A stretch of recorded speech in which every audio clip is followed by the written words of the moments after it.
ഏകദേശം 1000-ഓളം പേരാണ് ഈ സമീപ വർഷങ്ങളിൽ വന്യജീവി ആക്രമണത്തിൽ കേരളത്തിൽ കൊല്ലപ്പെട്ടു. ഞങ്ങൾ ഈ നിരവധി പ്രാവശ്യം നിയമസഭയ്ക്കകത്തും പുറത്തും ഇതിന് നടപടികൾ സ്വീകരിക്കണം എന്ന് ഗവൺമെന്റിനോട് ആവശ്യം. നിസ്സംഗമായ ഒരു സമീപനമാണ് വനം വകുപ്പിന്റെയും വനം വകുപ്പ് മന്ത്രിയുടെയും സർക്കാരിന്റെയും ഭാഗത്തു നിന്നുണ്ടായിരിക്കുന്നത്.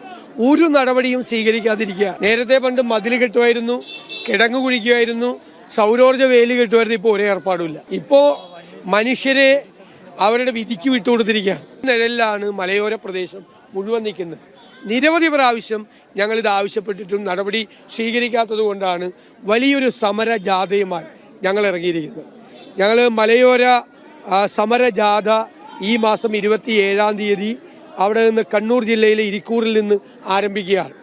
അത് എല്ലാ മലയോര പ്രദേശങ്ങളിലൂടെ പോയാൽ മലയോരത്ത് ജീവിക്കുന്ന മനുഷ്യരുടെ സംരക്ഷണം, അവരുടെ കാർഷിക ഉൽപ്പന്നങ്ങളുടെ സംരക്ഷണം, ഇതൊന്നും ഉറപ്പുവരുത്താൻ സർക്കാർ കഴിയുന്നില്ല. അതുകൊണ്ട് ഈ സമരവും വരാനിരിക്കുന്ന നിയമസഭാ സമ്മേളനത്തിലും ഞങ്ങൾ ഏറ്റവും കൂടുതൽ മുൻഗണന കൊടുക്കുന്ന വിഷയം ഈ വന്യജീവി ആക്രമണവും അതുപോലെ കാർഷിക മേഖലയിലെ തകർച്ചയും ബഫർ സോൺ വിഷയവും പുതിയ വന നിയമവും നിർദ്ദിഷ്ട വന നിയമവുമായിരിക്കും.